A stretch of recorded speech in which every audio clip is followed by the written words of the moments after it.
నమస్కారం. శ్రీ గణేశుడు పార్వతి చిరుత బుడత భౌని భవరానెదిరిన పన్నెగాడు గజముఖమున తొలి పూజ గలుగు వేళ పాలచంద్రుడు మమ్ము కాపాడుగాక. పాలచంద్రుడు మమ్ము కాపాడుగాక. వాణి సుఖవాణి గీర్వాణి వాగ్విలాసి శబ్ద సృష్టికి స్వామిని శారదాంబ. రచయితల వాణ్మధురిమకు రాణవెట్టు యజుని రాణి మంచి వాక్కిచ్చి మమ్ము దీవించుగాక. వందే శ్రీ నయనోత్పలస్య శశినం శేషాచలాధీశ్వరం బ్రహ్మాద్యర్చిత పాదపద్మయుగళం లోకైకనేత్రోత్సవం వాసిష్ఠైః సనకాదిభిర్మునిగణైః సంసేవ్యమానం సదా భక్తానాం అఖిలార్థదాయదనమహం శ్రీ వెంకటేశ్వరం గురుం. సదాశివసమారంభాం శంకరాచార్యమధ్యమాం అస్మదాచార్యపర్యంతం వందే గురుపరంపరం.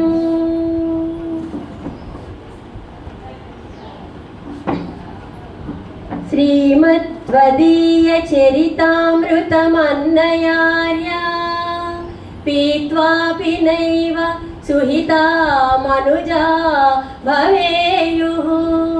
త్వం వెంకటాచలపతేరివ భక్తిసారం శ్రీతాళపాక గురుదేవ నమో నమస్తే. శ్రీతాళపాక గురుదేవ నమో నమస్తే. నాకు ఈరోజు ఇచ్చిన అంశం అన్నమయ్య. అయితే ఈ చివర చెప్పిన పద్యం ఎక్కడ అన్నమాచార్య కీర్తనలు కచేరీలు జరిగినా అది చెప్పుకుంటూ ఉంటారు. అది రాసిన కవి ఎవరో ఇంతవరకు నాకు కూడా తెలీదు. నాకు ఈ సభలో నాకు ఇది చెప్పాలి అని అనుకున్నప్పుడు ఆ అంశాలు పరిశీలించినప్పుడు తెలిసింది. నాకు ఈ సమాచారాన్ని అంతా అందించిన వాళ్ళల్లో మల్లికార్జునరావు గారు, మా ఇన్ఛార్జి హెడ్ మాస్టర్ గారు అయినటువంటి శ్రీజయ్ మేడం గారు, అలాగే నెల్లూరులో ఉంటారు పెట్లు సత్యనారాయణ గారని, ఆయన ముగ్గురు కలిపి నాకు మ్యాటర్ అంతా అందించారు. భగవంతుడి దయతో అతి తక్కువ కాలంలో అవన్నీ నేను చదవగలిగాను. కానీ కొంచెం ఎక్కువ టైం ఉంటే మరింత చేయగలిగేదాన్నేమో మరి. అయితే అంత పెద్ద కొండని ఇంత చిన్న అద్దంలో 1 గంటలో చూపించాలి అంటే నా ప్రయత్నం నేను చేస్తాను. ఈ చివర రాసిన పద్యం ఎవరు రాశారో నాకు కూడా తెలియదు అన్నాను కదా. అసలు ఎంతమందో ఎన్నో కృషి చేత అలా వెనక్కి ఉండిపోయి మన ముందు కళ్ళ ముందు ఉంటున్నా కానీ వాళ్ళు అది చేశారని, అంత కృషి చేశారని తెలియకుండానే వాళ్ళు వెళ్ళిపోతున్నారు. వాళ్ళ పేరు కానీ వాళ్ళ ఊరు కానీ వాళ్ళ చరిత్ర కానీ మనకి తెలియకుండా లిఖితంగా లేకుండా ఉండిపోయిన వాళ్ళు. అందుకు ఇదొక ఉదాహరణగా అనుకోవచ్చు. అలాగే చిన్నపిల్లలకి నిద్రపుచ్చేటప్పుడు జో అచ్యుతానంద జో జో ముకుంద రావే పరమానంద రామ గోవింద జో జో ఇలా పాడతారు. ఎక్కడి నుంచి మన అమ్మమ్మల దగ్గర నుంచి ఈ తరం దాకా మన మనవలు కూడా అదే పాడి పిల్లల్ని జో కొడతారు అంతే. కానీ అది ఎవరు రాశారంటే ఎవరికి తెలియదు. ఎక్కడ భగవంతుడి విష్ణు సంబంధమైనటువంటి ఏ ఆలయానికి వెళ్ళినా అది పవళింపు సేవలో అదే పాట, ఇంట్లో చిన్నపిల్లలుంటే అదే పాట. ఎవరు రాశారో మనకి తెలియదు.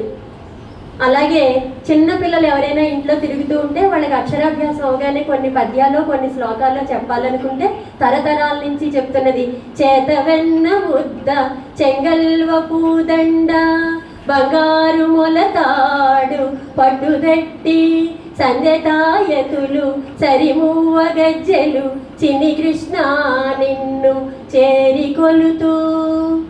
ఇది ఇలా ఉంచితే ఎంతోమంది కృషి చేత ఎలా పేరు తెలియకుండా ఉండిపోయారు అన్నదానికి ఒక ఆయన సాక్ష్యంగా మనకి నిలిచి ఈ సమాచారాన్ని అంతటికీ అందించారు. ఆయన ఎవరంటే, ఒకసారి ఆయన మద్రాసులో ఉద్యోగం చేసేవారు, ట్రాన్స్ఫర్ అయింది. ఆయన పేరు తర్వాత నేను చెప్తాను. ట్రాన్స్ఫర్ అయింది మద్రాసు నుంచి, ప్రాచ్య లిఖిత భండాగారంలో చేసేవారు మద్రాసులో. అక్కడి నుంచి తిరుపతి ట్రాన్స్ఫర్ అయింది. తిరుపతి వచ్చిన తర్వాత ఆయన ఆ ప్రదేశాలన్నీ చూద్దామని వెళ్ళారు. ఆయన ఒక చరిత్ర పరిశోధకుడు, ఒక భాషావేత్త, భాషా పరిజ్ఞానం ఉన్న వ్యక్తి, అలాగే భాషలో ఎన్నో కవిత్వాలు రాసిన వ్యక్తి, కావ్యాలు గేయాలు రాసిన వ్యక్తి, అంతేకాకుండా చారిత్రక పరిశోధకుడు, శాసన పరిశోధకుడు. ఇన్ని అర్హతలు ఉన్నాయన. ఆయన వృత్తి అదే, ప్రవృత్తి అదే. అందుకని ఆ తిరుపతి వీధుల్లో నడుచుకుంటూ వెళ్తుంటే ఒక ఇటుక కదులుతూ కదులుతూ కనిపించింది. కాకతాళీయము అని అంటాం మనం చిన్నప్పుడు. కాకి వచ్చి ఆ పండు మీ వాలిందో, లేదంటే ఆ పండే ముగ్గిపోయి అలా కాకి వచ్చేసరికి అది కింద పడిపోయిందో మనకి తెలియదు.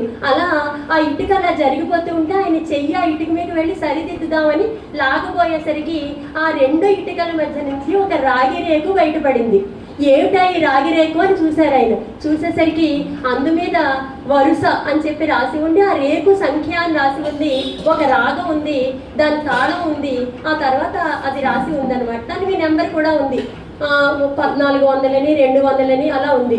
ఏదో ఇలా ఉందేమిటి ఇలా ఉంది ఏమిటి అని అనుకున్నాను అనేసి మళ్ళీ అది అలా పెట్టబోతూ ఇది ఏమిటో ఇలా వచ్చిందని చెప్పేసి అది అలా పెట్టబోతుంటే కింద నుంచి ఇంకోటి జరిగింది. జరిగేసరికి భగవంతుడి అశేషమైన కృపచేత ఆయన ఇది ఏమిటో చూద్దామని చూశారు. అదే నేటి మన తిరుమలలో మనకి పైన ఉన్నటువంటి సంకీర్తన భాండాగారం అయింది ఈనాడది. అది ఎవరి కృషి వల్ల అంటే వేటూరి ప్రభాకర శాస్త్రి గారు. ఆయనకి మనకి ఎన్ని జన్మలు ఆయన పేరు చెప్పుకున్నా రుణం తీరదు అని అప్పుడు ఆ కాగితం తీసుకుని ఆయన ఇది ఏమిటి ఇలా ఉంది అనుకున్నారు.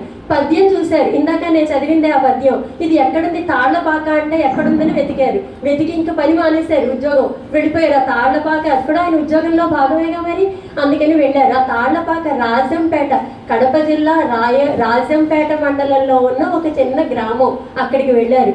వెళ్ళేసరికి అక్కడ ఆ వంశీకులందరూ తాళ్లపాక అన్నమయ్య వంశీకులు అందరూ గతించిపోగా వాళ్ళ చుట్టాలు ఎవరో ఉన్నారు. వాళ్ళు ఎవరినో కలుసుకుని ఎక్కడికో వెళితే వాళ్ళు మేము ఇప్పటి వరకు బయట పెట్టలేదండి, మా వంశీకుల్లో పూర్వీకులు రాశారండి రాగిరేకుల మీద అన్నారు. కొన్ని వందల సంవత్సరాల కింద బ్రిటిష్ వాళ్ళు మనని పరిపాలించక ముందర ఎంతో మంది రాజులు పరిపాలించినప్పుడు ఏ విధంగా నష్టపోయాయో తెలియదు కానీ 32,000 కీర్తనలు ఆయన రచిస్తే ఇప్పుడు మనకి కేవలం 1,400 మాత్రమే దొరుకుతున్నాయి. అయితే ఆయన జీవితం తెలుసుకోవాలంటే అది ఒక పెద్ద మహాసముద్రం. నాకు ఉన్న సమయంలో క్లుప్తంగా చెప్పాలంటే ఆయన పుట్టుకతోటే నందక అంశతోటి విష్ణుమూర్తి యొక్క ఖడ్గం అంశగా జనించిన వ్యక్తి అని అంటారు. కాదు, అసలు విష్ణుమూర్తి యొక్క మరో అవతారమే. ప్రపంచంలో మతాలు కులాలు మతంలోనే ఒక మతంలోనే భేదాలు, శైవ భేదం వైష్ణవ భేదం, లేకపోతే శాక్తేయులు అంటారు, లేదంటే కనుక హిందువులు ఇలా రకరకాల కులాల మతాల గొడవల్లో ఈ మతాలు మనం కొట్టుకుంటుంటే ఇంకో మతం వాళ్ళు వచ్చి ఈ మతం ఇక్కడ వ్యాప్తి చేసే రోజుల్లో అసలు ఈ మతాల గొడవలు లేవనుకుంటూ ఆయన సామాజిక వ్యాఖ్యని చేసుకుంటూ ఒక్కొక్క రచనే చేసుకుంటూ వచ్చారని, ఆయన చిన్నప్పటి నుంచి విష్ణు భక్తుడని ఇవన్నీ చెప్పుకుంటూ వచ్చాడు. ఒక ఆయన చెప్తే ఆ నమ్మకం కలక నీకు ఇంకా విషయాలు తెలుసా అని అడిగితే లోపలికి రండని ఆయన రాగిరేకుల్లో తర్వాత కాలానికి అందించగలడో అందించలేడో అనుకుని తాళ్లపాక అన్నమయ్య ఉండగానే వాళ్ళ మనవలు కొడుకు కలిపి పెద్దబ్బాయి కొడుకు, 4వ కొడుకు పెద్దబ్బాయి, వాళ్ళిద్దరూ కలిపి సంకీర్తన భాండాగారం అని రాగిరేకుల మీద కొన్ని సంఖ్యలతోటి రాశారు. ఆ రాసిన వాటిని ఈయన జీవిత చరిత్ర కూడా రాశారు. నష్టపోతామేమో జీవితంలో, మన వంశంలో వాళ్ళు ఇలా వెళ్ళిపోతే తర్వాత తెలియదేమో తర్వాత తరానికని ఆయన సత్యనారాయణాచార్యులు అనే ఆయన ఏం చేశారంటే అవన్నీ మళ్ళీ తాళపత్ర గ్రంథాల మీద రాసేసుకుని ఒక చోట పెట్టుకున్నారు. ఆయనకి నమ్మకం లేదు ఏమైపోతుందో బయటకు వస్తే తర్వాత తరాలకి అందదేమో అని ఆ చరిత్ర అంతా అక్కడ పెట్టుకున్నారు. అప్పుడు ఈ వేటూరి ప్రభాకర శాస్త్రి గారు ఆయన్ని కలుసుకుని ఇది ఇప్పుడు గ్రంథాలయానికి ఇచ్చేయండి, నేను ప్రజలందరికీ వ్యాప్తి చేస్తాను, నేను తిరుపతి దేవస్థానం నుంచి వచ్చాను, నేను ఇది ఒక టీటీడీ ప్రాజెక్ట్ కింద చేపడతాం మేము, దీన్ని నేను తప్పకుండా నేను ఉద్ధరిస్తానని 1947లో ఆయన ఇచ్చారు. ఇప్పుడు స్వాతంత్రం వచ్చాక ఇచ్చారు ఆయన, అప్పటిదాకా ఆయనకు నమ్మకం లేదు ఆ రాసిన ఆయన కంటే అంత జాగ్రత్తగా దాచుకున్నాడు వాటిని ఆయన. ఆ తర్వాత 1949లో ఇది అచ్చొత్తించి అన్ని గ్రంథాలయాలకి చేరేలా కృషి చేసే విధంగా చేశారు. దాని ఆధారంగా నేను ఈరోజు నా వ్యాసాన్ని మలుచుకున్నాను. అయితే అన్నమాచార్య పుట్టింది తాళ్లపాక అనే గ్రామంలో. ఆయన పుట్టుక నుంచి కూడా విష్ణుమూర్తి యొక్క భక్తుడు. ఎందుకంటే విష్ణుమూర్తి అంశే ఆయనని నమ్ముతారు అక్కడ ప్రజలందరూ. అందుకని ఆయన పుట్టుకతోనే దేవుడి కథ చెబితే తప్ప అన్నం తినేవాడు కాదట. ఎప్పుడు ఆయన పుట్టింది 1408 మే నెల 9వ తారీఖున పుట్టారు. పుట్టినప్పటి నుంచి నెలల నుంచే వాళ్ళ అమ్మ మంచి సంగీత విద్వాంసురాలు, వాళ్ళ నాన్నగారు సంస్కృతం, తెలుగు, తర్వాత వేదాలు అన్నీ చదువుకున్న గొప్ప సంస్కారం ఉన్న వ్యక్తి. అందుకని ఆయన పిల్లాడికి చిన్నప్పటి నుంచే సంస్కృతం, తెలుగు అన్నీ నేర్పారు. ఆయన కాళిదాసు రచనలు, తర్వాత ఏమో శంకరాచార్య రచనలు అన్ని కంఠస్థం వచ్చేలా భగవద్గీతతో సహా నేర్పారు. అదృష్టం ఏమిటంటే అన్నమయ్య గారు ఏకసంతాగ్రహి, ఒకసారి చెబితే మరి చెప్పనవసరం లేదు. అందుకని అలా నేర్చుకుని అప్పుడు ప్రజల్లో పదాలు అనేవి వాడుకలో వచ్చాయి. పదాలు అంటే ఇప్పుడు పాల్కురికి సోమనాథుడు అనే ఆయన్ని సాక్షాత్తు నందీశ్వరుడి అవతారం అని శైవులందరూ నమ్మి కొలిచి అప్పుడు ఆరాధించేవారు. ఆయన రచనల్లో రాసుకున్నారు. గొబ్బి పదాలు, నివాళి పదాలు, వెన్నెల పదాలు, ఇలాంటి పదాలు, ప్రభాత పదాలు, ఇవన్నీ ప్రజలు పాడుకునేవారని ఆయన రచనల్లో రాసుకున్నారు. మనం చూసేది అన్నమాచార్య కాలంలో ఈయనవన్నీ ఎప్పుడు చదివారో ఏమో తెలియదు, కానీ అవి వంట పట్టించుకుని పద్య రచన విస్తృతంగా జరుగుతున్న రోజుల్లో ఈయన చిన్న చిన్న పదాలతో, ఇందాక నేను చదివేనే చేతవెన్న ముద్ద చెంగల్వ పూదండ, చిన్ని కృష్ణ నిన్ను చేరి కొలుతూ అని పూర్తవుతుంది.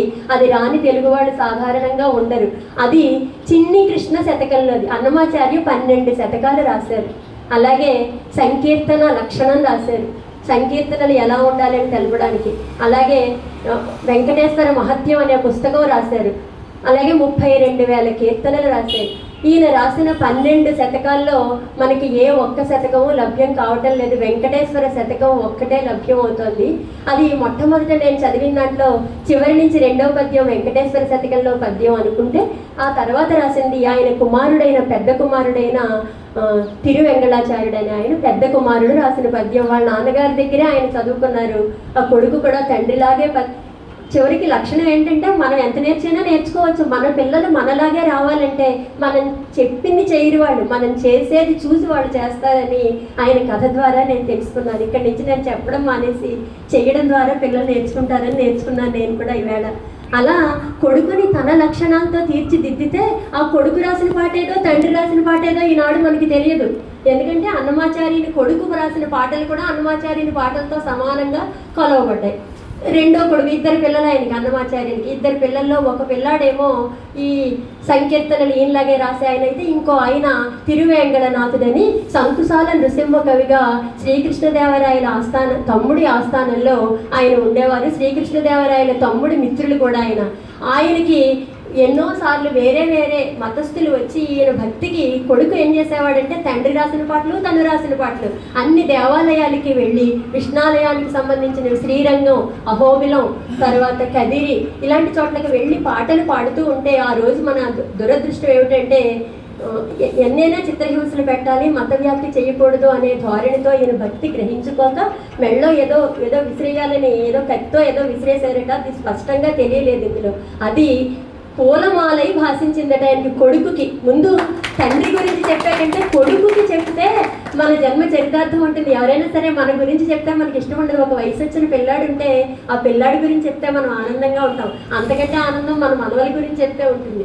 వాళ్ళ మనవడు ఉన్నాడు, 4వ మనవడు, పెద్ద కుమారుడి 4వ పిల్లాడు ఇతను. చిన్నన్న ద్విపద కెరుగు అని సామెత మనకి.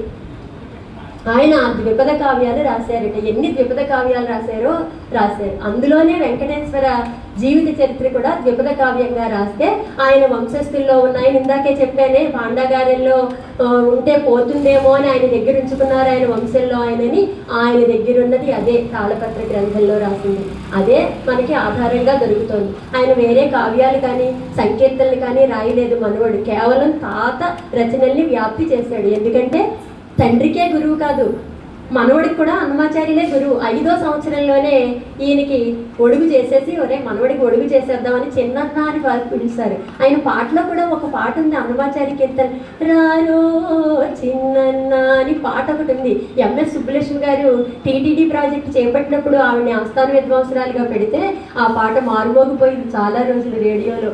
ఆ పాటతోటి ఆ చిన్న పిల్లాడికి ఈయన ఎలా నేర్పారో తెలియదు కానీ తాత పోలికలు పుణికి పుచ్చుకుని ఎక్కడెక్కడో వ్యాప్తి చేశాడు. ఎన్ని దేవాలయాలకో చేసి ఈ భాండాగారాన్ని స్థాపించాలని రాగి రేకుల మీద రకరకాలు శ్రమలకు వచ్చి పగలేదో రాత్రేదో వాళ్ళకి ఇంక తెలియదు, అదే పని మీద ఉండి అన్ని వేల కీర్తనలు అక్కడ పెట్టారు. అయితే మరి 14,000 ఎందుకు మిగిలాయి అంటే అప్పుడు మన దేశకాల పరిస్థితిని బట్టి తర్వాత వాళ్ళు వీళ్ళంటే మరి 500 సంవత్సరాల క్రితం మాట, ఈయనకి దొరికినప్పటికీ 500 సంవత్సరాల క్రితం మాట అంటే అది కరిగించుకునేనా ఉండొచ్చు, లేకపోతే కొంతమంది రాజులు ఏదైనా చేసి ఉండొచ్చు, లేదంటే ఒక గుడికి వెళ్ళి కొడుకు కానీ మనవడి కానీ అది వ్యాప్తి చేసే ప్రక్రియలో ఆ గుడి వాళ్లే అది తీసుకుని స్వాధీనపరుచుకుని అక్కడెక్కడైనా భద్రపరిచి ఉండొచ్చేమో, మరింత పరిశోధన చెయ్యాలని నేను అనుకుంటున్నాను. ఏమో ఏదైనా జరగచ్చు, మనం ఊహించండి ఏ విధమైనా ఉండొచ్చు.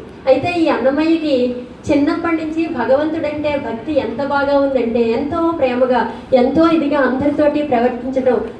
శ్రీరాముడి గుణాల్లో ఒకటి చెప్పుకున్నాం, పూర్వభాషి ప్రియం వదహ, ఎవరొచ్చిన ముందు ఆయనే పలకరించేయాలట, వాళ్ళని పలకరించే అవకాశమే ఇవ్వరు శ్రీరాముడు. అలా ఈయన కూడా ముందే ఆయన మాట్లాడుతూ అందరితోటి కలుపుగోలుగా ఉంటూ ఈ పదాలు పాడుకుంటూ చిన్నతనం అంతా ఇట్టిట్టే అన్నీ నేర్చేసుకున్నారు. 12 సంవత్సరాలు వచ్చేసరికి వ్యాకరణ శాస్త్రం ఇంకా నేర్చుకోవాల్సినవన్నీ తండ్రి దగ్గర నేర్చేసుకున్నారు, సంగీతం అమ్మ దగ్గర నేర్చుకున్నారు. ఈ సాహిత్యానికి ఈ సంగీతానికి సమన్వయం కుదిరేలా ఆయనకి పాటలు కానీ లేకపోతే వేరే లక్షణ గ్రంథాలు కానీ అన్నీ రాశారు, కానీ అవి భద్రపరచుకోలేకపోయాం మన దురదృష్టవశాత్తు. ఈ కీర్తనలు మాత్రం మనకు అందుతున్నాయి. అయితే మనం ఇక్కడ ఒక అంశం గుర్తుపెట్టుకోవాలి, ఈయన చిన్నప్పటి నుంచి ఆయన చేసే ప్రతి పనిలో పొద్దున్న ఉదయం లేచినప్పటి నుంచి రాత్రి పడుకునే వరకు విష్ణుమూర్తి మీదే ధ్యాస, వెంకటేశ్వర స్వామి మీదే ధ్యాస. అలా చూస్తూ లేవగానే సంధ్యావందనం చేసుకోవాలి. సంధ్యావందనానికి ముందు ఏం చేయాలి, ఆయన ఆచారం ప్రకారం అమ్మకు పువ్వులు కోసివ్వాలి, అంతే. మంచముపై నిద్ర తేర మల్లెలు వేసేరు, చెమటార మంచి తులసులు వేసేరు, శ్రీ వెంకటేశ మేలుకో మేలుకో మేలుకో నీలమేఘవర్ణుడా వేళ తప్పకుండాను శ్రీ వెంకటేశుడా అని తను మేల్కొని వెంకటేశ్వర స్వామిని మేల్కొలుపుతూ మొదలు పెట్టేవాడు. ఇలాగా ఇది వరకు మనకి నేత ఎక్కువ ఎక్కడికక్కడ పల్లెటూళ్ళలో ఏంటంటే పడుగు అవి వేసి నేత బట్టలు నేసేవారు. నేస్తే అవి ఇలా షాపులు కొట్లు ఇవేమీ లేవు అప్పుడు. ఇలా మధ్యలో దళారీలు వ్యాపారస్తులు కూడా లేరు. వాళ్ళు నేసుకుని మధ్యలో ఒక రోజు వాళ్ళే ఊరమ్మటి తిరిగి చీరలని అమ్మేవారు. ఆ చీరల వ్యాపారిని చూశాడు ఈయన. చిన్న పదాల్లో ఎక్కువ అటువెంపు మాండలిక పదాలతో అచ్చ తెలుగు మాటలతో అక్కడక్కడ మనం పాయసం తింటుంటే జీడిపప్పు వచ్చినట్టు వాళ్ళ మాండలిక పదాలు మనకు వస్తూ ఉంటాయి. వాటికి అర్థం అవ్వకపోయినా ఏం పర్వాలేదు, మనకి నిఘంటువు చూసుకోవాల్సిన అవసరం లేదు. సులువైన పదాలతో చాలా చక్కగా ఆ పాట అలా వెళ్ళిపోతూ ఉంటే మనకు కూడా పుణ్యం వస్తుంది. రేపు పొద్దున్న పిల్లలకి కూడా ఒక సంప్రదాయాన్ని అలవాటు చేసిన వాళ్ళు అవుతాం. ఒకవేళ మనం పాడుకోలేకపోతే ఉంటాయి కదా మన దగ్గర సెల్లు ఇవన్నీ, అలా చూసుకుని పాడుకోవచ్చు. అయితే ఆయన పొద్దున్న లేవగానే ఆ పాట పాడేసి ఆ నేత వ్యాపారస్తుడిని చూశారట. చూసి మొదలెట్టాడు, వాడల వెంట వాడేవో నీడ నుండి చీరలమ్మే నేత బేహారి, వాడల వెంట వాడేవో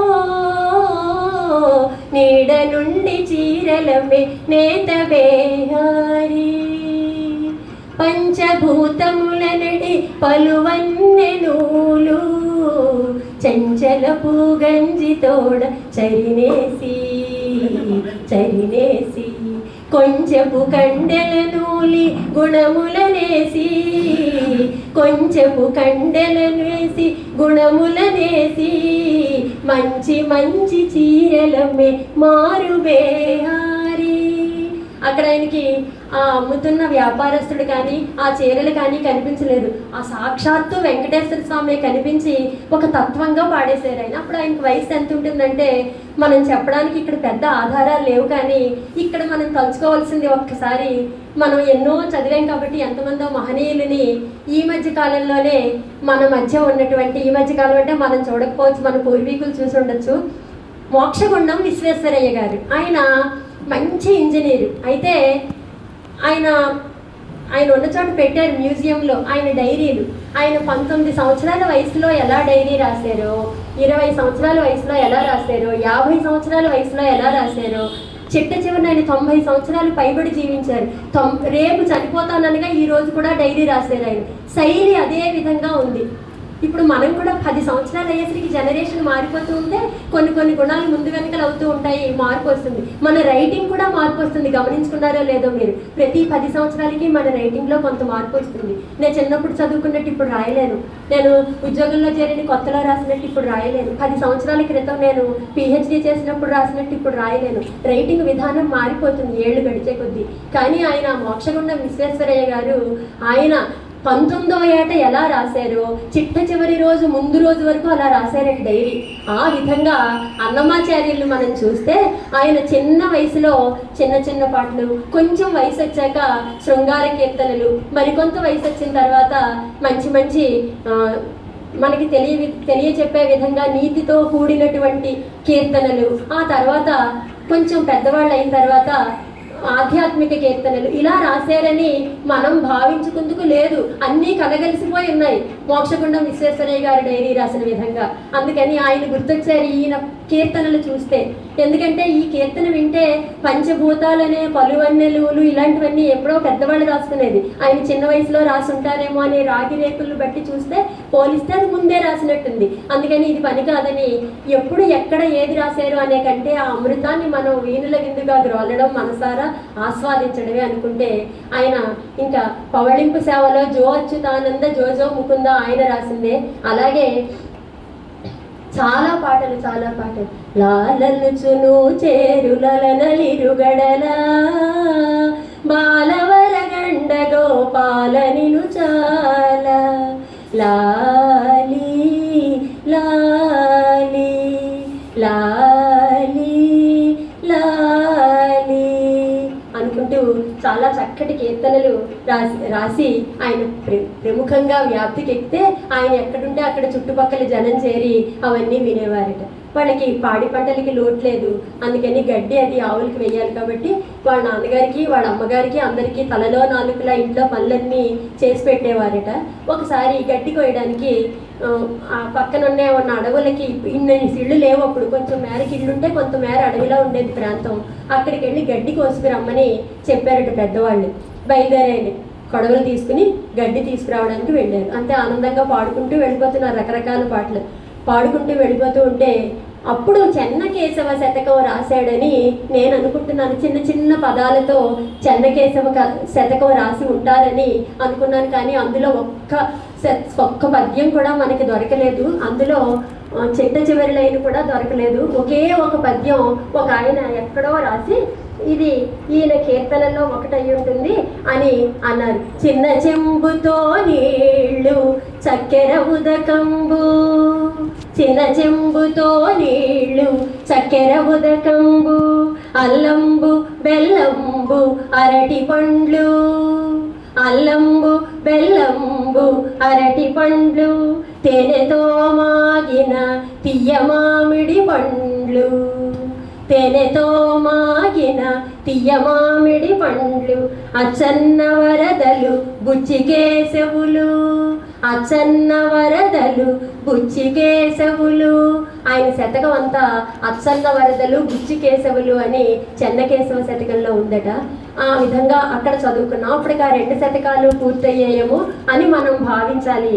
ఆయన గడ్డి కోసుకుందుకు వెళ్ళే దగ్గర ఆపుకున్నాం కాబట్టి ఆయన గడ్డి కోయడానికి వెళ్ళారు. గడ్డి కోస్తూ రకరకాల పాటలు, త్రికరణ శుద్ధిగా చేసిన పనులకు దైవము మెచ్చును లోకము మెచ్చును. ఇలా ఏదో పాడుకుంటున్నారు. ఆ తర్వాత ఏది రాయాలా అని ఆలోచిస్తున్నారు. ఇక్కడ త్రికరణ శుద్ధిగా గడ్డి కోయడం పాపం కొంచెం కొట్టు పడినట్టుంది. వెంటనే ఆ కొడవలి చేతికి కోసుకుంది, చెయ్యి కోసుకుపోయింది. రక్తం ఇలా కారిపోతుంది.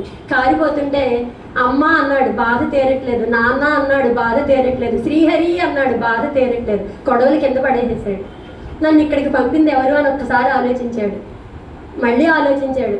వెంటనే రమణ మహర్షి ఉపదేశ సారం గుర్తొచ్చింది. కర్తృరాజయ ప్రాప్యతే ఫలం కర్మ కిం ఫలం కర్మ తజ్జడం అనుకున్నారు. ఇంక ఇది కాదు పని అనుకున్నారు. భగవద్గీతలో శ్లోకం గుర్తొచ్చింది. నువ్వు పని చేయడమే కానీ ఇదేం కాదు, ఇది ఒకళ్ళు పని చెప్తారు, ఫలితం ఇంకొకళ్ళకి వెళ్తుంది, ఇవన్నీ కాదనుకున్నాడు. ఇంక ఇప్పుడు ఏం చేయాలి?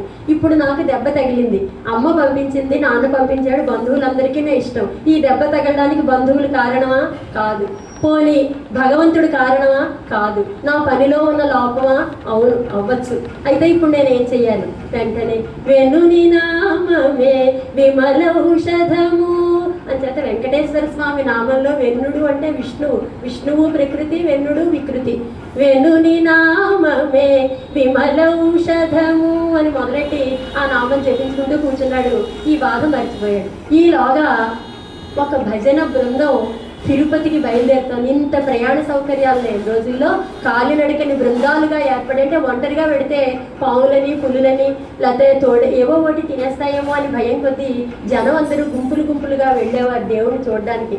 అందుకని తిరుపతి ఒక భజన బృందం వెళ్తోంది. భజన బృందం అంటే వాళ్ళు ఆడతారు, పాడతారు, తర్వాత నృత్యం చేస్తారు, ఒక్కోసారి కూర్చుంటారు, లేకపోతే అలా ఆనందంగా గడుపుకుంటూ విష్ణుని కథలోసారి కథలుగా చెప్పుకుంటారు. అలా వెళ్ళిపోతూ ఉంటే వాళ్ళని చూశాడు. అమ్మ కానీ నాన్న కానీ అంత ఇష్టంగా ఇందాక అనుకున్న బంధువులు కానీ ఎవ్వరూ గుర్తు రాలేదు. ఆ శ్రీహరే విమలౌషధం అదే అనుకున్నారు. వాళ్ళతో పాటు బయలుదేరిపోయారు. వాళ్ళు ఆడుకుంటున్నారు. ఆడరో పాడరో అప్సరో గణము అనుకున్నాడు. వాళ్ళందరూ అప్సర గణం అనుకున్నాడు. వాళ్ళతో పాటు బయలుదేరిపోయాడు. అలా బయలుదేరిపోయి కొంత దూరం వెళ్ళేసరికి సరిగ్గా అప్పటికి అతనికి 16 సంవత్సరాల వయసు అట. అది పుస్తకంలో రాసింది, అదైతే కల్పన కాదు. 16 సంవత్సరాల వయసులో నూనూగు మీసాల నూతన యవ్వనంలో ఆయన విష్ణుమూర్తిని గురించి అన్వేషిస్తూ ఆ భజన బృందంతో కలిసి అమ్మని నాన్నని చెడు పనుల కోసం వెళ్ళలేదు. ఆయన వెంకటేశ్వర స్వామిని చూడడం కోసం గడ్డి కోయడం మానేసి వెంకటేశ్వర స్వామి కోసం వెళ్ళిపోయారు. నడిచాడు. వాళ్ళకి అలవాటు అయిపోయింది. పెద్దవాళ్ళు వాళ్ళు కావాల్సింది తినేశారు, శుభ్రంగా నడుస్తున్నారు. కొంత దూరం నడిగేసరికి కాళ్ళు నొప్పులెట్టేసాయి. ఏం చేయాలా అని ఆలోచిస్తున్నాడు. అంతే తనకి తెలియకుండానే మోకాళ్ళ పర్వతం దాకా ఎక్కారట. అప్పటికి అక్కడ దాకా వెళ్ళేసరికి అలిపిరి దగ్గర ఎక్కడో ఇంకా నడవలేకపోయాట. ఒక చిన్న మెట్టు లాంటిది ఏదో కనిపిస్తే దాని మీద పడుకుని పోయాడు. పడుకునేసరికి అది నిద్రో మెళుకువో, లేతే నిద్ర పడుతూ నిద్రావస్థకి మెళుకువకి మధ్యలో ఉన్న సుషుప్తావస్థ మనకి తెలియదు. అప్పుడు ఆయనకి అలమేలుమంగా కనిపించి నాయన తిరుపతి వస్తున్నావా? చెప్పులతో రాకూడదు కదా, స్వామి కోపించుకుంటాడు కదా అంటే, అమ్మ అలసిపోయానమ్మా అన్నట్టు. అమ్మ దగ్గర మనం ఎంత స్వతంత్రంగా అంటామో అంత స్వతంత్రంగా ఆ సుషుప్త అవస్థలో, ఆ జాగ్రత్త అవస్థలో కాకుండా ఆ అవస్థలో అతను చెప్పాడు. ఆవిడ అతని తల నిమిరి దివ్యమైన ప్రసాదాన్ని అందించింది. టైంకి అందించి జోడితో వెళ్ళనమ్మా నేను అన్నట్ట ఆ ప్రసాదం తీసుకున్నాడు. తీసుకున్న తర్వాత వెంటనే ఆయన వెంకటేశ్వర శతకం రాశారు. వెంకటేశ్వర శతకం రాస్తే, వెంకటేశ్వర శతకం అంటే ఎవరి మీద రాయాలండి? ఆవిడకి ప్రసాదం పంచిపెట్టింది ఎవరు? ఆవిడ ప్రసాదం పెట్టింది అలసిపోయినప్పుడు ఎవరు? అమ్మే కదా, అమ్మ మీద రాయాలి కదా. కానీ అంత నిమిరి తల నిమిరి తల్లి కంటే ఎక్కువగా చూసింది. మరి ఆవిడ మీద రాయాలి కదా, మానేశాడు. వెంకటేశ్వర స్వామి రాసి శ్రీ వెంకటేశ్వర అనే మకుటంతో 100 పద్యాలు రాసేసాడు. అప్పటికప్పుడు ఆ ప్రసాదం తీసుకున్నాడు. మరి రాసేసాడు 100 రాసేసాడు. ఆవిడ ఏమనుకోలేదు. నాయన నువ్వు వెంటనే తిరుపతి వెళ్ళిపోమ్మా, హాయిగాను జోళ్ళు వదిలేసావు కదా, నువ్వు తిరుపతి వెళ్ళిపో అన్నాడు. అన్ని మంత్రములు ఇందే ఆవహించెను, వెన్నతో నాకు కలిగే వెంకటేశు మంత్రము. అన్ని మంత్రములు ఇందే ఆవహించెను, వెన్నతో నాకు కలిగే వెంకటేశు మంత్రము. అది నారదుడు నారాయణ మంత్రాన్ని, ధ్రువుడు ఈ మంత్రాన్ని, ఇలా అందరు ఈ మంత్రాన్ని చెప్పిస్తే నాకు మాత్రం వెంకటేశ మంత్రాన్ని మా అమ్మ ఇచ్చిందని అందంగా పాడుకున్నాడు. అది రాగురేకుల్లో మళ్ళీ భద్రపరిచేశారు తర్వాత మనవలు. అంచేత ఆ పాట మనకి అమ్మవారి దగ్గర వెన్నతో నాకు కలిగే వెంకటేశు మంత్రము అని అన్నందువల్ల అది వెన్న అయ్యి ఉంటుందని ఇందులో వాళ్ళందరూ వాళ్ళ పూర్వకాలం నుంచి ఉన్నటువంటి వాళ్ళ కుటుంబ సభ్యులు భావించారు. వాళ్ళ పిల్లలు కూడా ఒకవేళ తండ్రి చెప్పి ఉండొచ్చు. కాకపోతే భగవంతుడి నుంచి మనం పొందింది అనిర్వచనీయము. ఇలా ఉందని నిర్వచనాలకి దొరకదు, అద్వితీయము. ఇంకో విధంగా దాన్ని పోల్చి చెప్పడానికి లేదు. అనుభవైక వైద్యం, ఎవరికి వాళ్ళు అనుభవించేదే తప్ప పక్క వాళ్ళకి కూడా మనం చెప్పలేం. అంచేత అది వెన్న ఉంటుందని, వెన్న అయ్యి ఉంటుందని ఊహించుకోవచ్చు అక్కడ మనం. ఆ తర్వాత ఆ వెంకటేశ మంత్రం తీసుకున్న తర్వాత భజన బృందంతో పాటు ఆయన అలా వెళ్ళిపోదాం అనుకుంటుంటే భజన బృందం అప్పటికే వెళ్ళిపోయారు. ఈయన పాపం ఇలా పాడుకుంటూ ఉన్నారు. వెంకటేశ్వర శతకం అయిపోయింది, అన్నీ అయిపోయాయి. నడుచుకుంటూ వెళ్ళారు. ఎవరినో అడిగాడు ఎలా వెళ్ళాలి తిరుపతి ఇటు నుంచి ఎలా వెళ్ళాలి అని అంటే, ఇక్కడ నరసింహుడి గుడి ఉంది, ఈ నరసింహుడి గుడిని తలుచుకుంటే నువ్వు హాయిగా వెళ్ళిపోవచ్చు. నరసింహుడి గుడిలో దర్శనం చేసుకుని వెళ్ళంటే ముందు నరసింహస్వామి దర్శనం చేసుకున్నట్టు ఆయన. ఆ నరసింహస్వామి దర్శనం చేసుకుని నరసింహస్వామి మీద ఆయన చక్కటి కీర్తనలు జయ జయ నృసింహ సర్వేశ అని చక్కగా ఆయన మాట పాట రెండు ఆయనవే, నృత్యం కూడా ఆయనదే, వాగ్గేయకారుడు ఆయన. అంచేత అలా పాడుకుంటూ నరసింహస్వామి దర్శనం అయిపోయింది. నరసింహస్వామి దర్శనం అయిపోయిన తర్వాత అక్కడి నుంచి కొంత దూరం పెడితే తిరుపతి యువతలకి శివారులో ఉంది గంగమ్మ తల్లి. ఆవిడ వెంకటేశ్వర స్వామి సోదరి. అందుకని ఆ గంగమ్మ తల్లి గుడికి వెళ్ళాక ఆ గంగమ్మ తల్లి గుడికి వెళ్ళినందువల్ల ఇప్పటికీ అది అన్నమాచార్యని గంగమ్మగా కలవబడుతుంది. ఆవిడ ఇప్పుడు అలాగే కొలుస్తున్నారు. బోర్డు కూడా అలాగే ఉంది. అది దర్శనం అయిపోయిన తర్వాత కోనేటి దగ్గరికి వెళ్ళి కోనేటి దర్శనం చేసుకున్నాడు.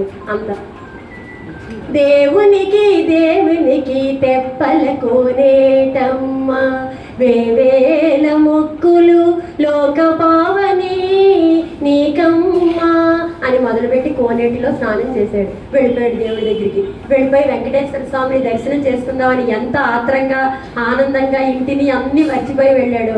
కానీ అక్కడ వెంకటేశ్వర స్వామి దర్శనం అవ్వలేదు. తలుపులు వేసేసి ఉన్నాయి. ఇంకా మొదలుపెట్టాడు.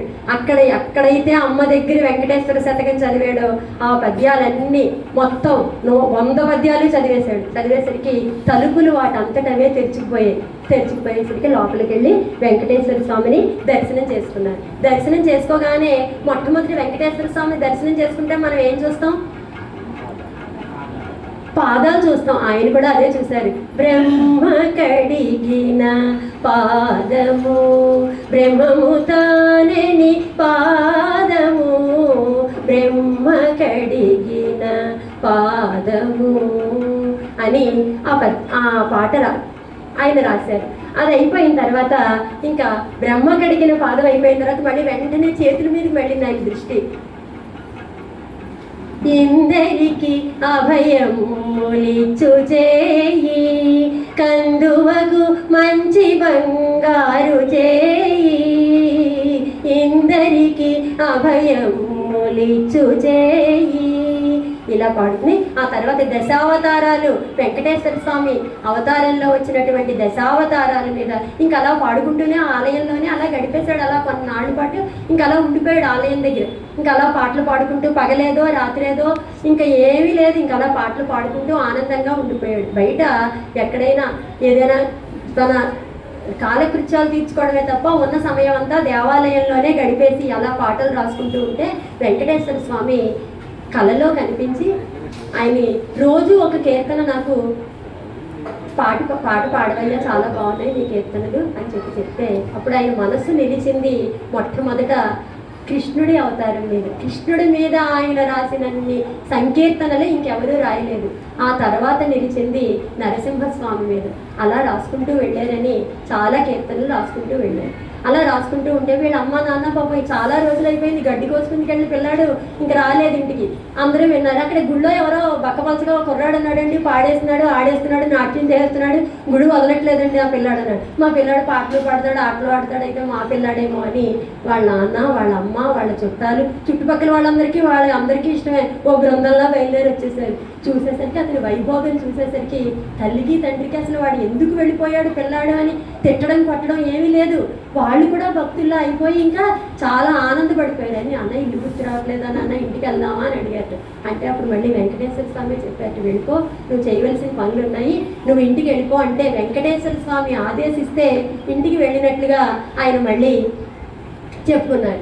అలా వెంకటేశ్వర స్వామి ఆదేశించిన మీదట వాళ్ళ ఇంటికి వాళ్ళ అమ్మ నాన్న ఆ బృందంతో ఇంటికి తరలి వెళ్ళారు. వెళ్ళాక ఆయనకి వివాహం అయింది. ఆ వివాహం అయిన ఇద్దరు భార్యల్ని వివాహం చేసుకున్నట్లుగా ఇందులో రాసింది. ఇద్దరు భార్యలు వివాహం చేసుకున్నట్లుగా రాసింది. అయితే ఆ ఇద్దరు భార్యల వల్ల ఆయనకి ఇద్దరు అమ్మాయిలు ఇద్దరు అబ్బాయిలు పుట్టారు. ఇద్దరు అబ్బాయిల్లో ఒక అబ్బాయి ఇలా కీర్తనలు రాసి ప్రసిద్ధికి ఎక్కితే, ఆ తర్వాత ఇంకో అబ్బాయి ఏమో శ్రీకృష్ణదేవరాయల తమ్ముడి ఆస్థానంలో విద్వాంసుడిగా శంకుశాల నృసింహ కవిగా కొలవబడుతూ ఉంటే, ఇది ఇలా జరిగిపోతూ ఉంటే ఆయన ఈ పిల్లల వల్ల ఈ చిన్న పిల్లలు ఇంట్లో మసులుతూ ఉంటే మళ్ళీ కృష్ణుడి మీద పాటలు మొదలెట్టాడు.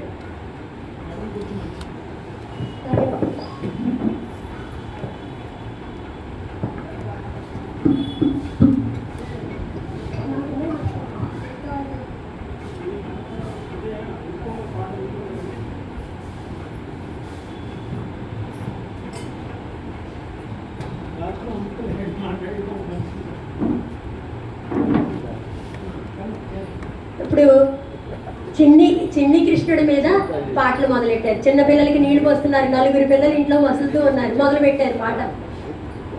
చక్కటి పాటలన్నీ అప్పుడే వచ్చాయి. ఇట్టి ముద్దులాడి వాలుడేడవాడు, వాణ్ణి పట్టి తెచ్చి పొట్ట నిండ పాలు ఓయరే. ఇట్టి ముద్దులాడి వాలు డేడవాడు, వాణ్ణి పట్టి తెచ్చి పొట్ట నిండ పాలు ఓయరే. వాణ్ణి పట్టి తెచ్చి పొట్ట నిండ పాలు ఓయరే అని పాట చివరంతా అంటే మనకు ఉన్న సమయం సరిపోదు కాబట్టి, చిన్ని శిశువు ఎన్నడూ చూడమమ్మ ఇటువంటి శిశువు. చిన్ని శిశువు తోయంపు కురుల తోడ తూగేటి శిరసు, చింతకాయల వంటి జడలగముల తోడ మోయుచున్న కనకపు మూవల పాదాల తోడ. మోయుచున్న కనకపు మూవల పాదాల తోడ పాయక యశోద వెంట పారాడు శిశువు. చిన్ని శిశువు అని తన పిల్లల్లో మళ్ళీ ఆ చిన్ని కృష్ణుడినే తలుచుకుని అలా పాటలు ఇంకా ఈయన పాడుకుంటూ ఉంటే అప్పుడు ఈయన పాటల్లో ప్రజలందరూ అప్పుడు ఉన్న వాళ్ళందరూ మనకి పోతన పద్యం ఒక్కటైనా రాని తెలుగువాడు ఉండడు అని అనుకునే విధంగా ఎవరికి వాళ్ళు పోతన్ని తలుచుకుంటూ ఉంటే పోతనికి శ్రీరామచంద్రుడు దర్శనం అయ్యారు. ఎందుకని ఆయన నాన్నగారు కాలం చేస్తే ఆయన అప్పటికే భాగవతుల కథలన్నీ రాయాలని సంకల్పించుకున్నారు. భాగవతం రాయాలని పోతన గారు అవి అస్థికలు గోదావరిలో కలుపుదామని బయలుదేరుతున్నారు ఒంటిమిట్ట నుంచి. అయితే అలిసిపోయే ఒక చెట్టు కింద అస్థికలు ఒక చెట్టుకి కట్టేసి కింద అలా విశ్రాంతి తీసుకుంటే ఈయనకిలాగే ఆయనకి సుషుప్తావస్థలో రాముడు కనిపించాడు. కోదండాన్ని పట్టుకుని రాముడు కనిపించేసరికి ఆయన వెంటనే దండం పెట్టుకుని ఆయన నిశ్చయం ఏం మార్చుకోలేదు, నిర్భయంగా చెప్పేశాడు. పలికెడిది భాగవతమట, పలికించెడి వాడు రామభద్రుండట, నే పలికిన భవహరమగునట, పలికెద వేరుండు గాథ పలుకగనేలా అని చెప్పుకున్నారట అక్కడ వాళ్ళు. అలా చెప్పుకుని ఆయన రాముడు కనిపిస్తే విష్ణుమూర్తి కథలు నేను రాస్తాను, నేను పలికితే బాగుంటాయి నిర్భయంగా చెప్పుకున్నారు అనుకున్నారు.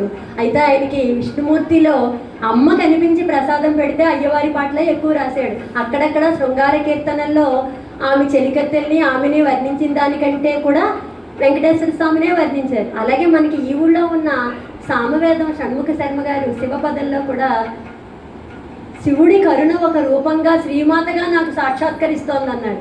ఆవిడ శివుడిని చూసేసరిట శ్రీమాత సాక్షాత్కరిస్తోందని చెప్పేసి శివపదంలో రాసుకున్నారు ఆయన. అలాగే ఆయన నీలకంఠేశ్వర శతకం అని ఒక శతకం రాశారు. అందులో రుద్ర నీ జడకెంపులందు గంగా, ఆయన జడకెంపులంలో గంగ కనిపెట్టేస్తూ ఉంటే అక్కడి నుంచి లలితారూపము కనిపించిందిట. పాలను చూసేసరికి అక్కడ దుర్గమ్మ తల్లి కనిపించిందిట. చక్కటి తెల్లటి స్వరూపం చూసేసరికి పళ్ళు వరసలు అవన్నీ చూసేసరికి శారదాదేవి కనిపించిందిట. అంచేత నేను చూడ అమ్మ కనిపించే నీలకంఠేశ్వర అన్నారు ఆయన. అలాగా ఒక్కొక్కడికి ఒక్కొక్క దర్శనం అయిపోతూ ఉంటే మనకి ఎక్కడ చూసినా వెంకటేశ్వర స్వామి ఆయనకి దర్శనం అవ్వడం కాదు, మనకే దర్శనం అవ్వగొట్టేస్తున్నారు. ఎక్కడ చూసినా కట్టెదురా వైకుంఠము కాణా చైన కొండ తెటెలాయ మహిమలే తిరుమల కొండ తిరుమల కొండ, కట్టెదురా వైకుంఠము కాణా చైన కొండ తెటెలాయ మహిమలే తిరుమల కొండ తిరుమల కొండ, వేదములే శిలలై వెలసినది కొండ ఏ దశ పుణ్యరాసులే ఏరులైనది కొండ, గాదిలి బ్రహ్మాది లోకముల కొనల కొండ శ్రీదేవుడుండేటి శేషాద్రి కొండ, కట్టెదురా వైకుంఠము కాణా చైన కొండ తెటెలాయ మహిమలే తిరుమల కొండ తిరుమల కొండ అని వెంకటేశ్వర స్వామిని ఆయన ఇంట్లోనే ఉండి వెంకటేశ్వర స్వామి కొండను దర్శనం చేసుకున్నారు. ఆయన ఇంటి దగ్గర ఉండి భార్య పిల్లలతో కాలక్షేపం చేసుకుని. అయితే ఈ నోట ఆ నోట విని ఆయనకి నరసింహస్వామిని మొట్టమొదటి వెంకటేశ్వర స్వామి గుడికి వెళ్ళక ముందర నృసింహస్వామిని దర్శనం చేసుకు వెళ్ళారు. అందుకని ఆ నృసింహస్వామిని దర్శనం చేసుకోవాలని అహోబిలం వెళ్ళారు. అహోబిలం వెళ్ళి అక్కడ శఠగోప యతీంద్రుడు అని ఆయన దర్శనం అయ్యారు. ఆయన దగ్గర నరసింహ మంత్రాన్ని పొందారట. ఆ తర్వాత పిల్లలు కలిగిన తర్వాత అక్కడికి వెళ్ళి నరసింహ మంత్రాన్ని పొందిన తర్వాత నరసింహస్వామిని ఆయన కీర్తనల్లో వర్ణించినంత విధంగా ఇంకా ఏ సాహిత్యము ఇంతవరకు లేదు, తర్వాత రాదు అని అప్పటి వాళ్ళు మెచ్చుకున్నారట. నేనన్నమాట కాదది. పాలనేత్రములు భయదోగ్రముఖము జ్వాలామయ కేసరములు, పాలలోచనము భయదోగ్రముఖము జ్వాలామయ కేసరములను, విడుదనాలికయు నిప్పు కర్ణములు ఏలాగ తీయించుక నిలిచే కదిరి నృసింహుడు కంబమున పెడలే. స్తంభంలోంచి బయట స్తంభము ప్రకృతి, కంబము వికృతి. ఆ స్తంభంలోంచి బయటపడ్డ నరసింహస్వామిని ఆ విధంగా ఇంకా ఎవరూ నచ్చలేదు. అలా మనం చిన్నప్పుడు పాడుకునే ఆడవాళ్ళ స్త్రీల పాటల్లో కూడా సగము మృగమై హేమ కశ్యపు చంపిదానవ సుతునిగాచితి మగువరో అందున్న గుమ్మడి తీరునే నెరుగా అని అప్పుడు జానపదులు పాడుకునేటటువంటి జానపద గేయాల్లో అంతవరకే సగము మృగమైనటువంటి వాడే రక్షించేయడం ఉంది. ఇంకా నరసింహస్వామిని ఎక్కడ ఎవరు వర్ణించలేదు. కానీ ఈయన మాత్రం నరసింహస్వామిని వర్ణిస్తూ జయ జయ నృసింహ సర్వేశ అని రకరకాల కీర్తన నరసింహస్వామి మీద ఎక్కువ రచించారు.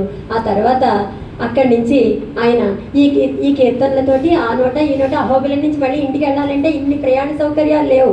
వెళ్తూ ఉంటే ఇవన్నీ పాడుకుంటూ ఉంటే అప్పుడు పరిపాలించేటటువంటి సాళువ నరసింహరాయలు, ఇందాక ఈయన చెప్పారు కదా మనకి మొదట్లో రాజుల పరిపాలన ఆయన పరిపాలిస్తున్నారు. ఆయన పిలిపించుకున్నారు. ఈయన్ని రాజస్థానంలో పాటలు పాడతాడని పిలిపించుకున్నారు. వచ్చాడు ఆయన. రాజుగారు పిలిచారంటే ఆనందం కదా ఎవరికైనా. రాజుగారు పిలిచారు, వెళ్దామని చెప్పేసి వెళ్ళిపోయారు. వెళ్ళిపోయేసరికి రాజుగారు ఏదో పాట పాడన్నారు. పాట పాడమని ఏమోకో చిగురుట ధరమున ఎడనెడ కస్తూరి నిండెనో భామిని విభునకు రాసిన పత్రిక కాదు కదా అని అలివేలు మంగాదేవి చెలికెత్తెలు ఈ అధరం మీద కస్తూరి ఉంది, ఇది రాసిన కాదు కదా, పత్రిక కాదు కదా, భర్త నీకు రాసిందని అలా అందంగా రాసేసరికి అది చాలా నచ్చింది. చెప్పానుగా ఆయన వయసులో ఉన్నప్పుడు శృంగార కీర్తనలు రాసి ఉంటారు అని ఊహించుకోవాలనుకున్నప్పుడు ఆయన ఆస్థానంలో వెళ్ళేసరికి ఆ పాట రాశారట ఆయన. అలా రాసేసరికి ఆ పాట చూసి ఇంకా ఆయనకి చాలా నచ్చి వెంటనే నా మీద ఒక కీర్తన రాయి అన్నారు. వెంటనే ఆయన నేను నరహరిని నమ్ముకున్నాను. ఎందుకంటే ఆయన నరసింహ మంత్రం అప్పటికే తీసుకున్నారు. నరహరిని నమ్ముకున్న నోటితో హరిని తప్ప వేరే ఎవరిని కొలవనన్నారు. నరహరిని హరిని ఇద్దరిని కొలుస్తాను నేను. హరి అవతారాలన్నీ హరి అవతారములే అన్ని దేవతలు అని మొదలెట్టి అలా పాడుకుంటూ వెళ్ళిపోతున్నారట. కుదరదు, అలాగే నువ్వు నా గురించే రాయాలన్నారు. నేను రాయనన్నారు. అనేసరికి వెంటనే సంఖ్యలు బిగించేసి ఆయన్ని చెరసాల్లో పెట్టేశారు. సంఖ్యలు బిగించేశారు. అంతే. ఆకటి వేళల అలుపైన వేళల తేకువ హరినామమే దిక్కులేదు మనకు. ఆకటి వేళల అలుపైన వేళల తేకువ హరినామమే దిక్కులేదు.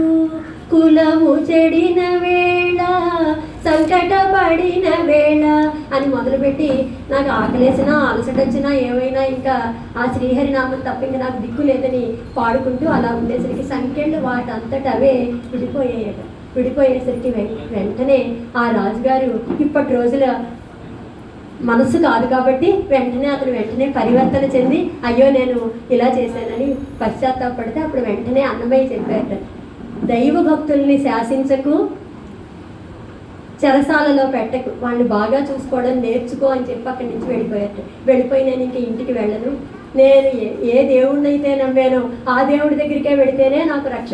ఈ రాజు ఇప్పుడు ఇలా చేశాడు, ఏ రాజు దగ్గరికి వెళ్ళవలసి వస్తుందో, ఏం చెప్పవలసి వస్తుందో, అస్తమానం ఇదే పని కాదుగా. వెంకటేశ్వర స్వామికి ఏమో నన్ను రక్షించగలడో రక్షించలేడో, ఏం జరుగుతుందో అని వెంకటేశ్వర స్వామి గుడికి వెళ్ళిపోయి అణురేణు పరిపూర్ణమైన రూపము అణిమది సిరి అంజనాద్రి మిది రూపము అణురేణు పరిపూర్ణమైన రూపము అని పాట పాడేసరికి అక్కడ ఉన్న వాళ్ళందరూ వచ్చారు. కానీ స్వామికి తెర వేశారు. మళ్ళీ మొదటిసారిలాగే ఆయనకి స్వామి దర్శనం అవ్వలేదు. ఆయనకి బాధ వచ్చింది. ఇంటికి వెళ్ళమంటేనే కదా వెళ్ళాను, ఇప్పుడు ఏమిటో తలుపులు వేసేస్తున్నాయని, ఇంకా మళ్ళీ ఇది కాదని సిరితనముల వాడు సిన్నేక వీడు వెరపెరగడు చూడవే సిన్నేక. దేవుడా నాకు తెలుసు నువ్వు జానపదాలంటే ఇష్టపడతావు, నేను నీ పాటే పాడుతున్నాను అనుకున్నాడు. సిరితనముల వాడు సిన్నేక వీడు వెరపెరగడు చూడవే సిన్నేక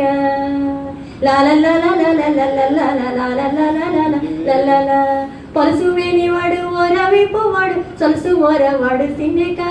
పలుసు మేనివాడు ఓరవిపువాడు సొలుసు మోరవాడు సిన్నేక. కొలుసుల వంకాల కూరలతో భూమి వెలిసినాడు చూడవి సిన్నేక. సిద్ధనవ్వున వాడు సిన్నేక వీడు వెరపెరగడు చూడవే సిన్నేక అనేసరికి ఆ తెరలు తెచ్చుకోవడమే కాదు, మొత్తం అందరూ బయటకు వచ్చేసారు. వెంకటేశ్వర స్వామి మెడలో ఉన్నటువంటి ముత్యాల హారం అలా జారి కింద పడిందట. ఎవరైనా రాజుల దగ్గరికి వెళ్తే ఒక గాయకులు కానీ పండితులు కానీ లేదంటే బాగా తెలిసిన బుధులు కానీ వేదం చదివేవాళ్ళు కానీ వెళ్తే వాళ్ళకి ఒక పూలమాల కానీ ఒక ముత్యాల హారం కానీ మెడలో వేయడం, లేకపోతే చేతిలో ఏముంటే అది ఓ పండో పనమో ఇవ్వడం ఒక ఆచారం. అలాగే దేవుడికే దేవుడైన రాజులకే రాజైన వెంకటేశ్వర స్వామి అన్నమయ్య తన అనుంగు భక్తుడికి ఆ ముత్యాల హారం ఇచ్చాడని అప్పుడు అవన్నీ ఏరేసి గబగబా పొట్లం కట్టేసి ఆయనకి ఇచ్చేసి ఇది నువ్వే ధరించాలి నాయన అని, ఇంక ఇక్కడి నుంచి నువ్వే గాయకుడివి నువ్వే పాడుకోవాలన్నారు. అంతే. ఇంక అక్కడి నుంచి మొదలుపెట్టి ఎన్ని రోజుకు ఒక పాట చొప్పుని పాడుకుంటూ నిత్య పూజలివిగో అని మొదలుపెట్టి ప్రతిరోజు ఒక పాట ఆయన అన్నమాచార్యులు వెంకటేశ్వర స్వామి దగ్గర కలలో కనిపించినప్పుడు ఏ విధంగా ప్రతిజ్ఞ చేశాడో ఆ విధంగా చివరి వరకు అలా రాసుకుంటూ వెళ్ళిపోతూనే ఉంటే ఒకసారి ఆయన సమకాలంలో ఉన్నటువంటి పురంధరదాస్ అనే ఆయన దర్శనం చేసుకుందామని ఈయన దగ్గరికి వచ్చారు. నారాయణతే నమో నమో భవ నారద సన్నుత నమో నమో నారాయణతే నమో నమో. ఆ భవ అనేది అన్నమాచారి అనలేదు, భవ అనేది పురంధరదాసు అన్నారు అని ఒకే పాట ఇద్దరు ఒకే సమయంలో రచించారని ఒక జనంలో ఒక వినికిడి. అలా వర్ణిస్తే అప్పుడు పురంధరదాస్ గారు అన్నారట, పురంధరదాసు భక్త రామదాసు అన్నమయ్య ముగ్గురు కూడా పద కవిత రాసి వాళ్ళందరూ ఖ్యాతికెక్కారు. త్యాగరాజు కృతులు రాశారు. కీర్తనలు భద్రాచల రామదాసు కీర్తనలు, పురంధరదాసు కీర్తనలు, అన్నమాచార్య సంకీర్తనలు, ఈ మూడు ఒకే కోవకి చెందుతాయి అని అక్కడ ప్రజలందరికీ ఒక సమావేశంలో ఏర్పాటు చేసి చెప్పారు. సంగీతంలో ఇప్పుడు మనం అలంకారాలు నేర్చుకోవాలన్నా, గీతాలు నేర్చుకోవాలన్నా, ఏం నేర్చుకోవాలన్నా పురంధరదాసు వారు ఏర్పాటు చేసిన సంగీత పరంపరలోనే నేర్చుకుంటూ ఉన్నాం. కర్ణాటక సంగీత పితామహుడు. అటువంటి ఆయనతోటి ఈయన కలిసిమెలిసి ఆ విధంగా పాటలు పాడి ఆయన చేత ఈయన పొగిడించుకుని, సాక్షాత్తు వెంకటేశ్వర స్వామి ఖడ్గం నుంచి వచ్చిన ఆయన కాదు, వెంకటేశ్వర స్వామి అంశే ఈ అన్నమయ్య, అందులో తిరుగులేదు అని చెప్పారు ఆయన. అనేసరికి ఈయన వెంటనే ఈయన పురంధరదాస్ అని పేరుతో పిలువబడుతున్న నాథుని ప్రతిరూపం, విఠలనాథుని ప్రతిరూపమే అయినప్పటికీ నారదుని అంశతో జన్మించారు అని పొగిడారు. అందుకే నిజమే అది. ఎందుకంటే నారద నుంచి వచ్చింది. ఆయన గురించి చెప్పుకున్నప్పుడు అది ఇంకా విపులంగా చెప్పుకోవచ్చు. అది అయిపోయిన తర్వాత ఇంకా వయస్సు ఇంకా పైబడుతూ ఉంది. అప్పుడు ఇంకా ఆధ్యాత్మిక కీర్తనలు మొదలుపెట్టారు. అన్నింటికంటే ముందు చుట్టుపక్కల ప్రజల్లో అంతా మతం, తర్వాత కులం, హెచ్చు తగ్గులు, వీళ్ళు ధనికులు, వీళ్ళు పేదలు, వీళ్ళు ఈ మతానికి చెందిన వాళ్ళు, వీళ్ళు ఈ దేశానికి చెందిన వాళ్ళు, వాళ్ళు పరాయి దేశానికి చెందిన వాళ్ళు, వీళ్ళ వృత్తి గొప్పది, వీళ్ళ వృత్తి నీచమైంది. ఇలాంటి గొడవలు చెలరేగినప్పుడు వెంటనే కుల మతాలకి అతీతంగా మన చదువు ఉండాలి, లేకపోతే చదువులు ప్రయోజనమే లేదని పోతను కూడా మనకి భాగవతంలో అదే పద్యం రాశారు. వీళ్ళిద్దరికీ చాలా పోలికలు ఉంటాయి. పోతన ప్రహ్లాదుడి చేత అనిపించాడు, చదివించిరి నను గురువులు చదివితి ధర్మార్థ ముఖ్య శాస్త్రములెల్లన్, చదువులలో నే చదివినవి కలవు పెక్కులు, చదువులలో మర్మ వెళ్ళ చదివితి తండ్రి అన్నాడు. చదువుల్లో ఉన్న మర్మం అంతా చదివేశానని ప్రహ్లాదుడు వాళ్ళ నాన్నగారికి చెప్తే, ఇప్పుడు ఈయన చదువులో ఏమి చదువులు అంటే education is nothing but adjustment to the environment అంటారు ఇప్పుడు మనకైతే. ఆయన అలా అనలేదు, సమకాల పరిస్థితుల్లో అడ్జస్ట్ అవ్వడమే అని ఇంగ్లీష్లో చెప్పలేదు. ఆయన తెలుగులో చక్కగా తందనానా బళ తందనానా పురే తందనానా బళ తందనానా బళ తందనానా, కందువగుహీనాధికము తిందులేవు అందరికి శ్రీహరే అంతరాత్మ, శ్రీహరే అంతరాత్మ, తందనానా బళ తందనానా పురే తందనానా బళ తందనానా బళ తందనానా, నిండార రాజు నిద్రించు నేలయునొకటే, అండనే బంటు నిద్ర అదియునొకటే, నిండార రాజు నిద్రించు నిద్రయునొకటే, అండనే బంటు నిద్ర అదియునొకటే, కడగేనుగు మీద పొలయు ఎండొకటే, పుడమి సునకము మీద పొలయు ఎండొకటే, తందనానా బళ తందనానా పురే తందనానా బళ తందనానా బళ తందనానా అని అంతా పరబ్రహ్మమే నిండి ఉంది. మీరు అన్నీ గమనించుకోండి. ఎంతో వైభవంతో రాజు తినే అన్నమైనా ఆకలికి, లేదంటే ఆ పక్కనే అతనికి సేవలు చేసే బంటు తినే అన్నం తింటున్నా ఆకలికి ఏదైనా ఒకటే. ఏం తీసుకున్నా వాళ్ళకి ఉండే ఆకలి వీడికి ఉండే ఆకలి ఒకటే.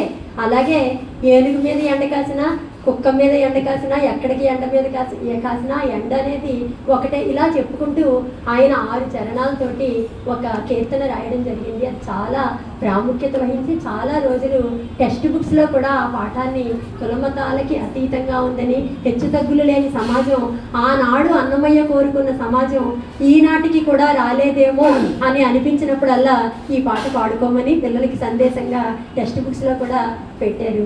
నిజంగా మనం కూడా మన చిన్నపిల్లలకి ఇలాగే ఇలాంటి కీర్తనలు అవి చెప్తే ఇంత జ్ఞానం ఈయనకి ఎక్కడొచ్చింది? కేవలం పుస్తకాలు చదివితే వచ్చేసిందా, లేదంటే కనుక సమాజాన్ని చూస్తే వచ్చేసిందా అంటే కాదు. వాళ్ళ అమ్మమ్మ, వాళ్ళ నాన్న, వాళ్ళ అమ్మ సంగీత విద్వాంసురాలు, నాన్న పండితులు, తాతగారు, వీళ్ళందరూ కథలుగా రామాయణం, భారతం, భాగవతం, ఆ సమకాలంలో ఉన్న కవుల రచనలు ప్రతీదీ చెప్పి వెంకటేశ్వరుని లీలలు, వెంకటేశ్వరుని ఆయన కళ్ళతోటి దర్శింపజేసే విధంగా ఆయన చెప్పిన కథల వల్ల ఆయన అన్ని పాటలు రాయగలిగారు. అంత జ్ఞానం ఆయనలో ఉంటే, ఇప్పుడు కుళాయి కింద బకెట్ పెట్టేసి వదిలేస్తాం, దాన్ని నిండిపోతే ఏమవుతుంది? నీరంతా కిందకి కారిపోతుంది. అలాగే మన మనసు నిండా భగవంతుడే నిండిపోతే మన ఒక కుళాయి ఎలుకుందాం కాసేపు, నోరు విప్పితే ఏమొస్తుంది బయటికి? అంతే, దేవుడి మాటలు దేవుడివి మనలో ఉన్నవే బయటికి వస్తాయి. మనకి అందరికీ ఇలాగే అన్నీ జరుగుతూ ఉన్న కార్యక్రమాలన్నీ రోజువారీ జరిగిపోతూ ఉంటాయి, మన మనసు నిండా ఉన్నవే వస్తాయి. అలా మనం కూడా మన పిల్లలకి అది వ్యాప్తి చేస్తే సమాజం సంస్కారవంతమైన సమాజం ఉంటుంది. అలాగే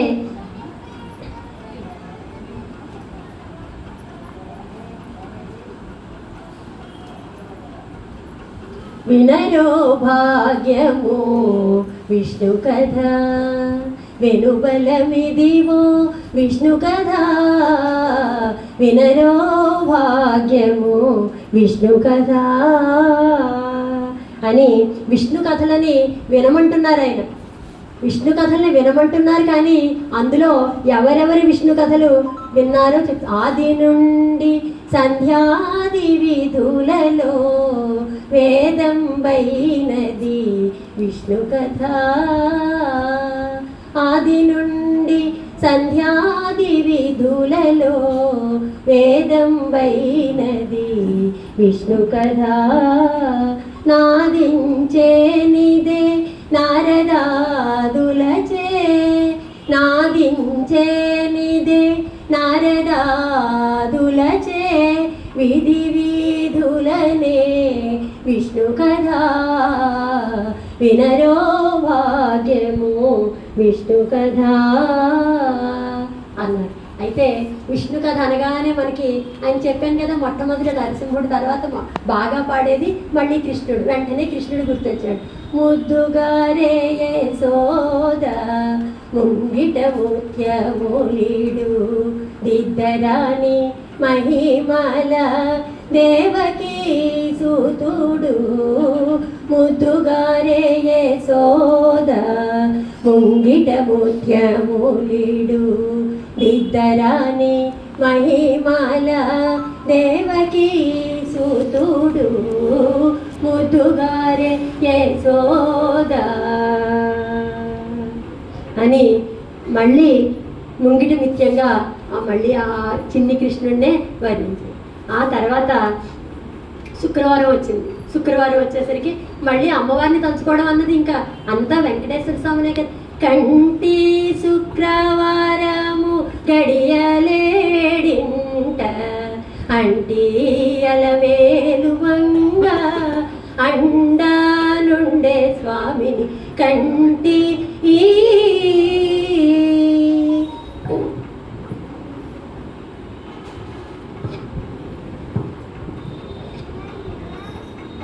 కర్పూరమేను నూరి పసిడి గిన్నెల నుంచి తెచ్చి శిరసాదిగ దిగనలది, ఆశ్చర్యపడి చూడ అందరి కన్నులకింపై, ఆశ్చర్యపడి చూడ అందరి కన్నులకింపై, నిత్యమల్లే పువ్వువలే ఎటుతానుండే స్వామిని కంటి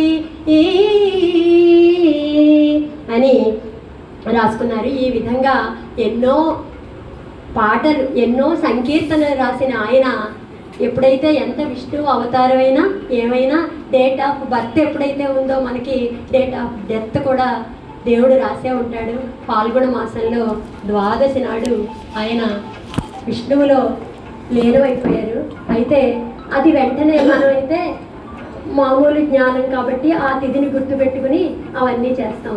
కానీ ఈయనకి ఆయన కుమారుడు, ఆయన కూడా కీర్తనలు, తండ్రి కీర్తన ఏదో కొడుకు కీర్తన ఏదో తెలియదని చెప్పాను. ఆయన కీర్తనలు వేరే సమయం ఆసన్నమైనప్పుడు చెప్పుకుందాం.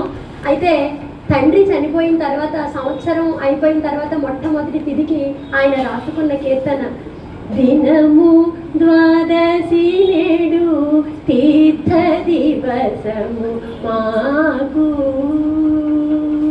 దినము ద్వాదశి నేడు తీర్థ దివసము మాకు, జనకుండ అన్నమయ్య విచేయవే అంటూ వెంకటేశ్వర వెంకటేశ్వర స్వామిని అలివేలు మంగతో కూడి, వెంకటేశ్వర భక్తులతో కూడి, దశావతారాల్లో ఆయనకి భక్తులైన వాళ్ళందరితోటి కూడి, అందరి స్వజనంతో మా ఇంట్లో విందు ఆరగించడానికి ఈ ఒక్కరోజు కేటాయించుకో అన్నమయ్య అని ఆ వెంకటేశ్వర స్వామి ముద్రతోటే ఆ కుమారుడు రాయడం నిజంగా ఆయన జన్మకి చరితార్థం. అయితే జయంతితే సుకృతినో రససిద్ధా కవీశ్వరా నాస్తి తేషాం యశక్కాయే జరా మరణజం భయం. పుణ్యమూర్తులు, పుణ్యకార్యాలు చేసిన వాళ్ళు, చాలా బాగా పఠించిన వాళ్ళు, ఎన్నో వేదాలు అవి అభ్యసించిన వాళ్ళు, ఎన్నో పుస్తకాలు రాసిన వాళ్ళు, ఇలాంటి వాళ్ళందరికీ కూడా మరణం అనేది వాళ్ళ కీర్తి శరీరానికి ఎప్పటికీ ఉండదు. ఎక్కడ అన్నమాచార్య కీర్తనలు ఎక్కడెక్కడ మారుమోగిపోతూ ఉంటాయో అక్కడక్కడ అలా అన్నమాచార్యుడు అలా తిరుగాడుతూనే మనతోటే ఉంటారు. అంచేత అన్నమాచార్య కీర్తనలు అనే అంశం నాకు మంచి అంశం మీరందరూ ఇచ్చినందుకు, శ్రమగా ఉన్న ఇంతసేపు విన్నందుకు మీ అందరికీ ధన్యవాదాలు తీసుకుంటూ సెలవు తీసుకున్నాను. సమయం ముఖ్యం కాబట్టి ఇంతటితో ఎక్కడో అక్కడ ఫుల్ స్టాప్ పెట్టాలి కాబట్టి ఇక్కడతో ఆఫ్ చేసుకుందాం. స్వస్తి. జయ మంగళము నీకు సర్వేశ్వర, జయ మంగళము నీకు జలజవా